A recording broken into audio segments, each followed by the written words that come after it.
Alguns dias atrás, eu estava com uma ideia de assistir todos os filmes e séries da Marvel que foram lançados até o momento. Eu iria começar a assistir por fases e trazer em vídeo a minha opinião sobre cada obra que estivesse inserida na fase em que eu estivesse assistindo. Filmes na fase 1, fase 2 e por aí vai. Era uma boa ideia, pois enquanto eu estivesse em dia com o universo cinematográfico da Marvel, eu estaria criando conteúdo para este canal. Eu cheguei a ver a primeira fase da Marvel inteira e também cheguei a escrever o começo do roteiro do vídeo, que seria apenas sobre essa fase. Cheguei a escrever sobre o primeiro filme do Homem de Ferro e como eu acho que esse filme já poderia ser considerado um clássico no mundo do cinema, mas veio um bloqueio na minha mente. Não importava o quanto eu quisesse, eu não conseguia elaborar o porquê de eu achar o segundo Homem de Ferro melhor que o primeiro, ou do porquê eu achar o primeiro Thor um filme horroroso. Minhas ideias não saíram para o papel.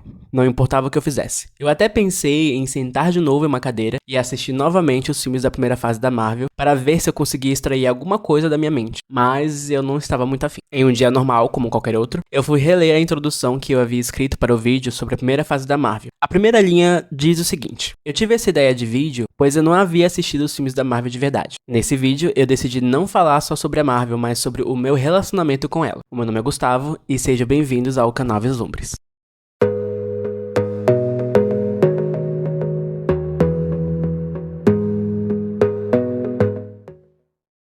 O meu primeiro contato com algo da Marvel talvez tenha sido com o primeiro filme dos X-Men, aquele filme que foi lançado no ano 2000, produzido pela Fox e estrelado pelo Hugh Jackman. Talvez o meu primeiro contato foi com o primeiro filme do Homem-Aranha, aquele lançado no ano de 2002, produzido pela Sony e estrelado pelo querido Tobey Maguire. Não importa com qual deles eu topei primeiro. O que importa aqui é que em algum momento entre os meus 5 anos de idade e os meus 7 anos de idade, eu tenha entrado em contato com alguma dessas obras. Se formos entrar na área de quadrinhos, o meu primeiro contato não só com a Marvel, mas com qualquer história de super-heróis, ocorreu bem mais pra frente da minha vida. O Gustavo criança só queria chegar da escola e pedir para que alguém lesse a revista da Magali. Na verdade, mesmo depois de entrar em contato com o quadrinho da Marvel, isso deve ter ocorrido aos meus 15 anos de idade, minha relação com quadrinhos tanto Marvel quanto DC parou ali mesmo. Foi algo que não me despertou curiosidade e, para ser sincero, é algo que não me desperta curiosidade até hoje. Voltando para o CM, acredito que terá muita gente, se já não tem, afirmando que estava lá quando o primeiro Homem de Ferro foi lançado nos cinemas. Afirmando que estava lá quando a semente do universo cinematográfico da Marvel foi plantada na cultura pop. Eu meio que também estava lá, mas não dei muita importância. Dando uma pequena pesquisada no que estava bombando naquela época, possivelmente o que estava tomando toda a minha atenção era uma novela chamada Os Mutantes Caminhos do Coração. Uma novela que para uma criança de 6 ou 7 anos era simplesmente a melhor coisa do mundo, e que atualmente é apenas uma fonte interminável de memes para a internet. Vamos pular para outro ponto importante no UCM, o lançamento do primeiro Vingadores no cinema. Nessa época, a Marvel já tinha lançado Homem de Ferro 2, Thor e Capitão América. De certa maneira, esses personagens já estavam na minha mente. Eu sabia que existia um Homem de Ferro, alguém chamado Thor, alguém chamado Capitão América, Viúva Negra e por aí em diante. Porém, havia algo que também estava fazendo bastante sucesso que estava tomando a atenção do Gustavo de 10 ou 11 anos de idade, que era Carrossel. Além disso, foi uma época em que havia uma teoria maluca de que o mundo acabaria em dezembro de 2012. A mente do pequeno Gustavo estava dividida entre o fim do mundo e o dia a dia de uma escola particular fictícia de uma novela do SBT. Acho que já deu para entender que minha relação com a Marvel durante a minha infância é discreta. Eu sabia que ela existia, só não tinha interesse em conhecer.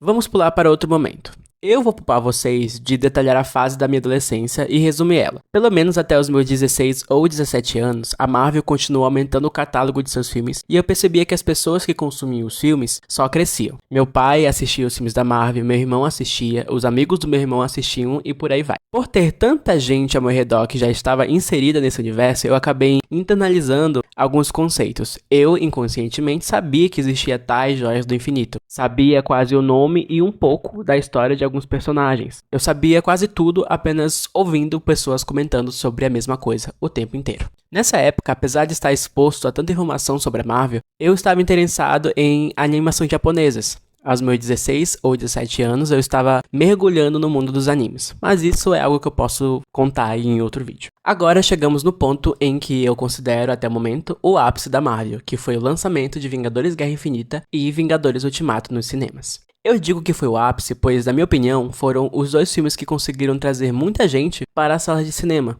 Esses dois filmes atraíram a atenção das pessoas que já acompanhavam o universo, as pessoas que já possuíam algum conhecimento desse universo, mas nunca chegaram a ver um filme da Marvel de verdade, que era o meu caso, e as pessoas curiosas. Talvez alguma dessas pessoas curiosas não voltaram para acompanhar o universo da Marvel nos cinemas, mas eu acredito que muitas dessas pessoas ficaram mais curiosas e foram saciar essa curiosidade assistindo os filmes já lançados e, posteriormente, ficando de olho nos próximos projetos. No meu caso, eu não procurei ver os filmes que já tinham sido lançados, mas fiquei bem atento aos futuros projetos. Algo que eu quero que vocês saibam é que eu fui ver Vingadores Ultimato na pré-estreia, e naquele momento, enquanto as pessoas choravam ou riam e gritavam por causa de uma cena impactante, eu senti algo interessante. Senti que eu pertencia a algum lugar. Acredito que não seja apenas eu que fico alegre quando sinto esse sentimento de pertencimento. Aliás, ele está presente em muitos momentos da nossa vida, seja no jogo de futebol ou em um show de um artista. Sentir que você pertence a algum lugar é muito legal. Como eu disse, a partir de 2019 eu ficaria de olho nos próximos projetos da Marvel. Em 2021 vieram alguns projetos bem interessantes como WandaVision e Loki. Eu estava mais interessado na premissa de WandaVision e no que a Marvel estava preparando para a gente em formato de série. A série me surpreendeu bastante quando estreou no dia 15 de janeiro de 2021. Eu gosto bastante dela, que até esse momento ela está no topo das melhores séries da Marvel, na minha opinião, pelo amor de Deus. Eu fiquei tão feliz com o que eu tinha visto que decidi acompanhar com afinco o que a Marvel tinha para nos apresentar. Acompanhei WandaVision, Falcão e Soldado Invernal, Loki, E.C., Gavião Arqueiro e Cavaleiro da Lua. Também assisti aos filmes Viúva Negra, Shang-Chi, Eternos, Homem-Aranha Sem Volta Pra Casa, Doutor Estranho no Multiverso da Loucura e Thor, Amor e Trovão. Se vocês perceberam, eu pulei alguns projetos.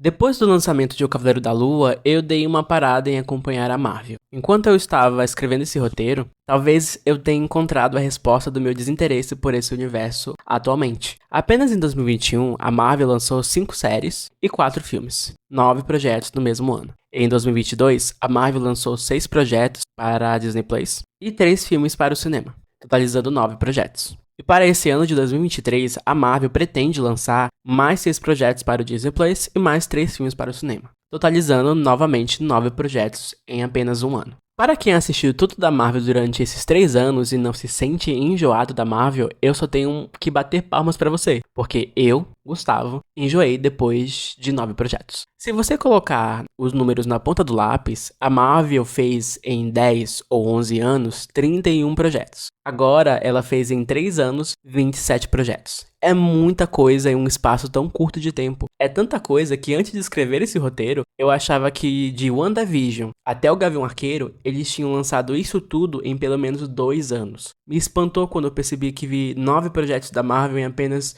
um ano. Eles demoraram 6 anos para chegar em 9 projetos inicialmente, e isso levou de 2008 até 2014. No final, eu fiquei cansado. E eu acho que é essa palavra que define a relação que tenho com a Marvel atualmente. Cansaço. Eu continuo acompanhando a Marvel de longe. Vejo o que eles planejam, o que eles estão lançando. Mas se o projeto não chama o meu interesse, eu não vejo. Eu fui ver o terceiro filme dos Guardiões da Galáxia no cinema e eu achei um filme perfeito. Já o terceiro filme do Homem-Formiga, bem, eu não tive interesse nenhum em ver esse filme e parece que ele não é muito bom, então eu fiquei bem longe desse filme. Há outros filmes e séries por aí que acho que vale mais a pena o meu tempo. Bem, eu espero que vocês tenham gostado desse vídeo. Não esqueçam de deixar o gostei, de se inscrever no canal e, se quiserem, comentem se vocês ainda estão acompanhando a Marvel ou se já estão cansados assim como eu. Até o próximo vídeo.